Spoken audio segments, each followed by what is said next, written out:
Hello, this is Professor Dan Kernler again. In this video, we're going to get into section 17.6, which is about surface integrals. We're probably going to have 3 videos in this section by the time we're done. This first one is going to be about defining a parametric, how we can parametrically define a surface, and then we will derive the formula for the calculation for what a surface integral is. So we're going to start with parameterizing a surface. Think of this 2D thing you did in Calc 2. We've actually used it a lot in this course, where we have a curve C, and this is a 3-dimensional one. It might be a function of A, B, and C. Sorry, a function of X, Y, and Z, and so it's some 3-dimensional curve. And we said we could parameterize it, or we could say, well, what if X, Y, and Z each all depend on some parameter t. Often we think of that as time, and so our object is moving along this curve in time. So we have 3 dimensions, but we can parameterize it based on a single variable. The question then is, what happens if we have a surface? We have a surface S. How do we parameterize it? We can't trace out the whole surface with a single t. It would be impossible to trace out the whole thing. What we need then is we need 2 variables. So the idea here, this is easier explained, easier like in my head than it might be to explain it. So the idea here is that, by the way, I'm sorry if you can hear some background noise in this video. I can't get my headphone mic to work, so I have my general mic, and so you might hear like cats would just went crazy in the other room. So the idea here is, suppose we think of we have in 2 dimensions here in r squared, we have parameters u and v. And so each point there has coordinates u and v, like think x and y, but it doesn't have to be x, y here. This is just some parameter like t. And so if we say we fix u, and we look at a specific u, call it u star, then on the surface, there's some corresponding trace. And it's a trace at whatever that u star is. And then similarly, there are these traces for v. So if you fix a v, look at a particular v star, then there's a trace, oops, not even on a curve here, that's the trace for that specific v. And so kind of if you think of a grid on the surface, each grid on the surface corresponds to a particular line in our rectangular region in R2. And this is the idea behind parameterizing a surface. So I'm not sure if that's clear. Let's try a specific example. So we're going to think of a cylinder, radius A, height h, whose axis is along the z-axis. All right, so oh, I went a little too far.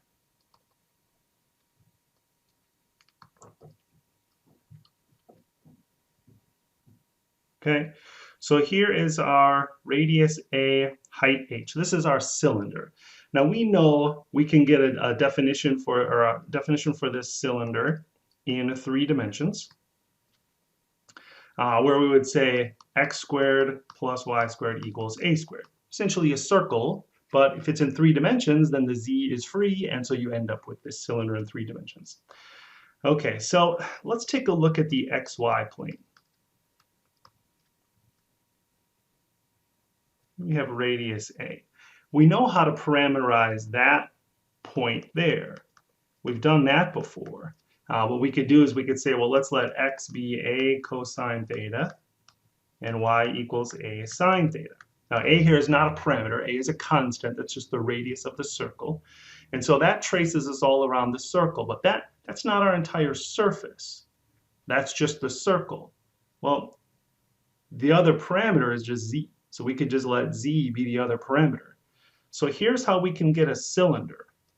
The way we can get a cylinder that's parameterized is to take r of u, v, and what we'll do is we will let u be theta, and we'll let v just be z. And that's the vertical height there. So the parameterized version of the cylinder would be r of uv is a cosine u, a sine u. I think I might be going off my screen there. And then v. So here, the v is equal to the z. The other thing to parameterize just that cylinder is we need to restrict the values of the parameter. And you'll see we're going to end up with a rectangle in these parameters in the UV plane. So we want the u is equal to theta, so we want to go all the way around. So u would be between 0 and 2 pi. And then z is going to go from 0 up to h, and that's our v parameter. So here's what we did, is we took this surface and made it into a parameter. Think of like, remember when we had the r of a single r of t, and it was like, it's a vector, right? It's a vector, and we're kind of considering the terminal point. Well, that's what these are. This is a set of vectors, and as u goes from 0 to 2 pi and v goes from 0 to h, all of those vectors, you can think of them in here from the origin, all these vectors, vectors, all the way out to the edge of the cylinder. The set of all of those vectors is the cylinder, is that cylinder all the way around, and then from 0 to h. So we have parameterized that surface. So we're going to need to do this for some of the later problems. We're going to need to know, how do we parameterize a surface? And this process is like, what do I already know about this surface? Are there relationships I have between these variables where I can write that surface in terms of two variables? All right, here's the next one. Here we're going to go in reverse. We're going to give the parameters, be given the parameterization of it, and try to look at the graph. So we have a cone. I actually have some, I have a maple file up here. So here, the x is equal to v cosine u, the y is v sine u, and the z is v. So if you look at those, you might recognize that x and y looks kind of like a circle, radius v, but then the v is a parameter, and the v is increasing. So let's take a look at maple file for this. I have a couple of versions. So here's the cone.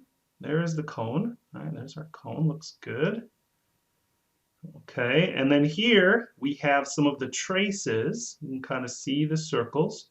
That's for specific V values. V values. You can see here, if we look here, they're concentric circles. The radius changes. However, V is the Z value, so the height of it is increasing. And then if we look at fixed values for U, well, those would kind of be like the rays going outward here.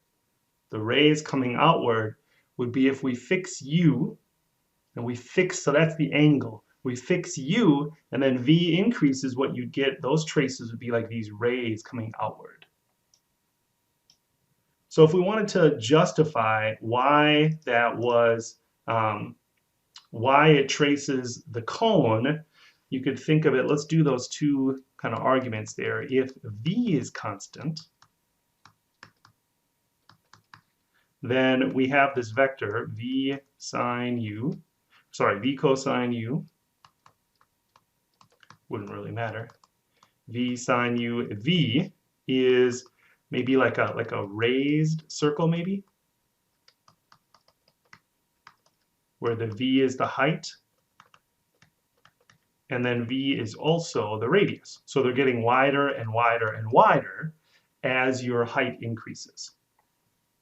So if you think of that, x squared plus y squared would be v squared cosine squared u plus v squared sine squared u. That would be equal to v squared, right? So you have a circle radius v as you raise up. Okay, so that's the idea of parameterizing surfaces. We'll talk more about those as we progress. We're going to do one more example here, and then we'll see a few more of these as you progress through the rest of this section. Let's do another one here. Let's try to find a parametric description for the cap of a sphere. So the sphere is radius 4, centered at the origin, but we're only looking from z equal 2 square root of 2 up to 4. So just the cap. Should have done a maple for this one too, but it's just the top of it. right? Just the cap. Let's look at that from the side. So either the x-axis or the y-axis. So look, if we look at it from the xy plane, we have a little cap of a sphere.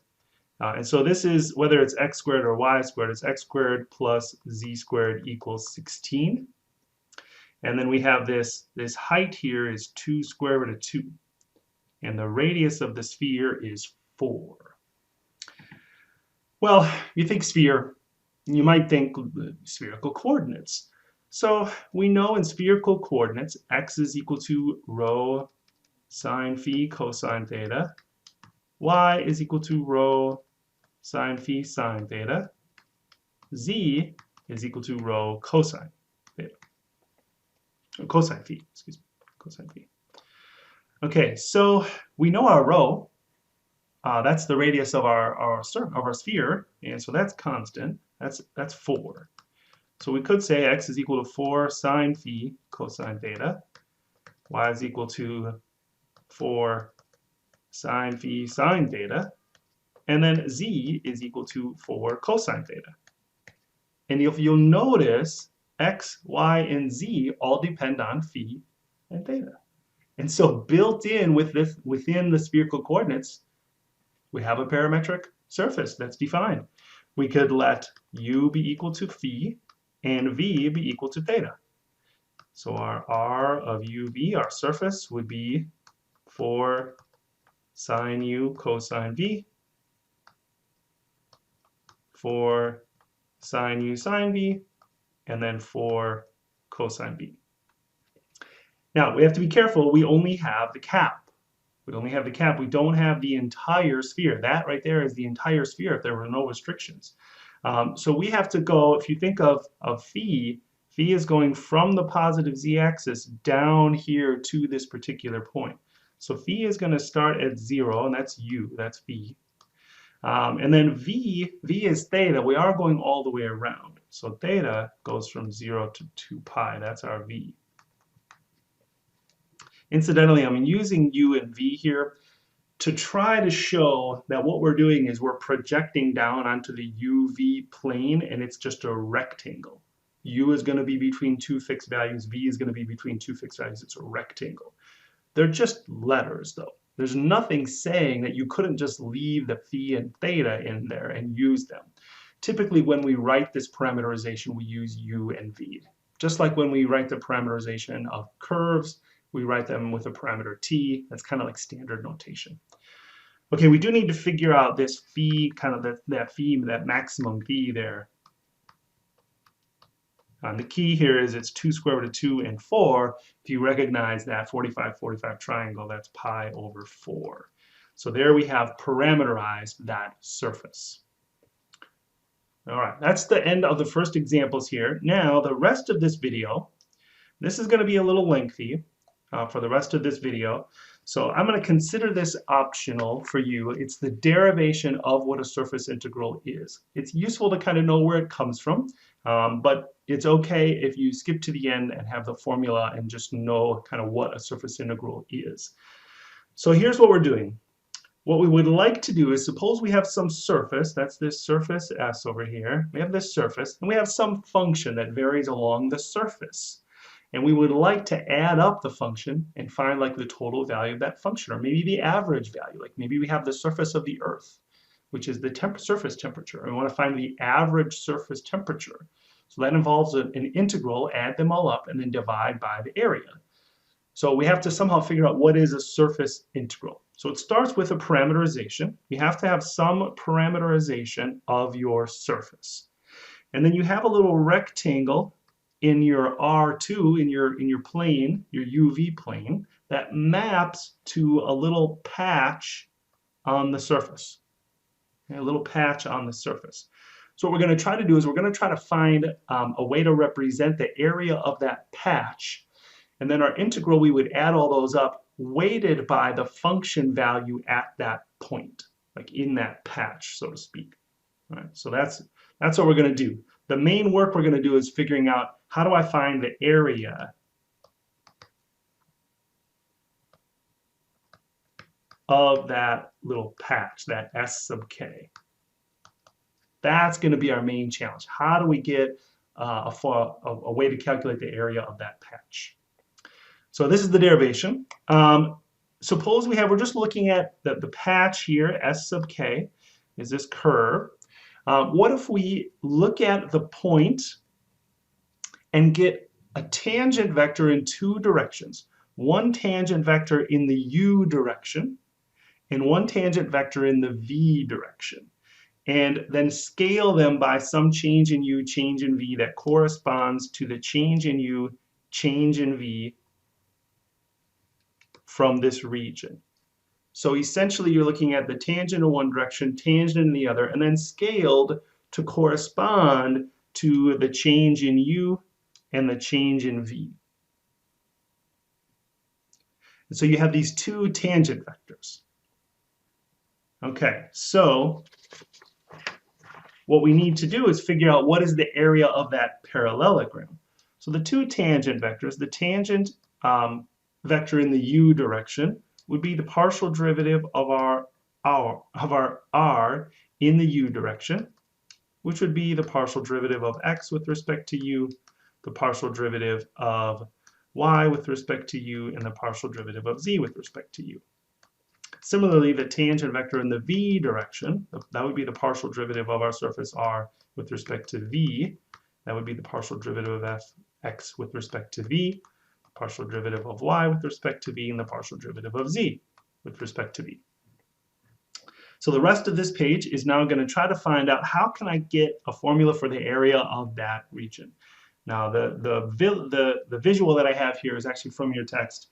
They have it there. We're going to try to derive where that comes from. So consider a small change in u where v is fixed. The corresponding change in r would be r at u plus delta u and v minus r at the original u and v. That would be the change in r. Okay, the partial derivative of r with respect to u would be approximately equal to the change in r over the change in u. Just letters, you kind of know that, like a derivative is approximately the change in the outcome over the change in the input. We could write this as 1 over delta u then times r at u plus delta u and comma v, comma v minus r at u v. Okay. Now the partial derivative of r with respect to u is the tangent in the u direction. That's the tangent in the u direction. So we could write then the change in r, we could rewrite the change in r in the I should be specific here. This is the change in r in the u direction. Change in r in the u direction will be, we could say, approximately equal to, if you look at just the line above, it would be approximately equal to the partial derivative of r with respect to u times delta u. Or in other words, the tangent vector in the u direction times delta u. We could do similar analysis in the v direction. So delta r in the v direction, the change in the surface in the v direction would be approximately equal to the tangent vector in the v direction times delta v. Okay, so what we have is essentially a vector in this direction, a vector in this direction, and what we want is to area that parallelogram. So this goes back to vectors when we first dealt with vectors, chapter 12, where you could find the area of that vector by finding the area of that parallelogram by finding the cross product, the magnitude of the cross product of the two vectors.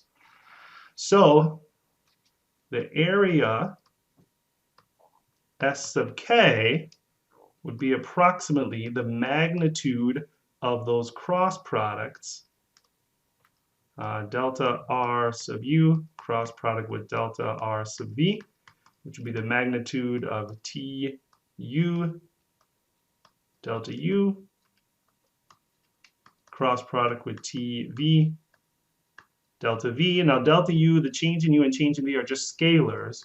So this is really the magnitude of this cross product times delta U delta V. That is the area, the approximate, that's the area of the parallelogram. Really, we want the area of the little patch, but we're going to do a Riemann sum. We're going to take the limit as the magnitudes of those go to 0. So in the limit, if we add all of them up and have infinitely many of them that are infinitely small, that will give us the full surface integral. All right, so we can say the sum of a bunch of function values at x sub k, so we're weighting this s sub k now. So there's a function value at x sub k, y sub k, z sub k, and we're going to multiply by that s sub k area. That will be the sum of f of x sub k, y sub k, z sub k times the magnitude of the cross product of these two tangent vectors times delta U, delta V. Okay, that's the Riemann sum. Of course, we would sum all of them up and have the limit as the largest one goes to 0. So the surface integral, here's the definition of what a surface integral is. Suppose you have f, it's a continuous scalar valued function on some surface S, and that surface S can be defined parametrically.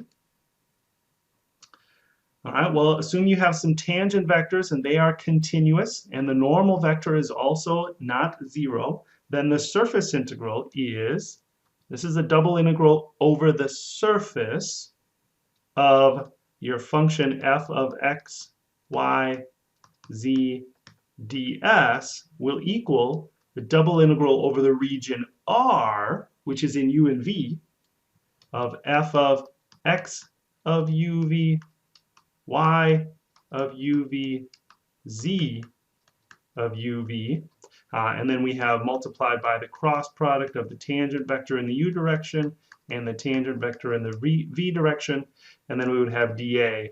That's in the uv plane.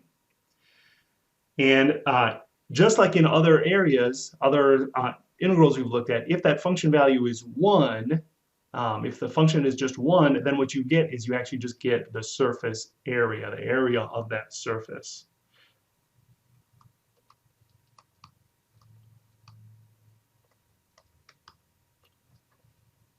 Okay, and that is the derivation of what a surface integral is. In the next couple videos, we'll look at some applications, maybe finding some surface areas and some applications of surface integrals. But that is it for this video.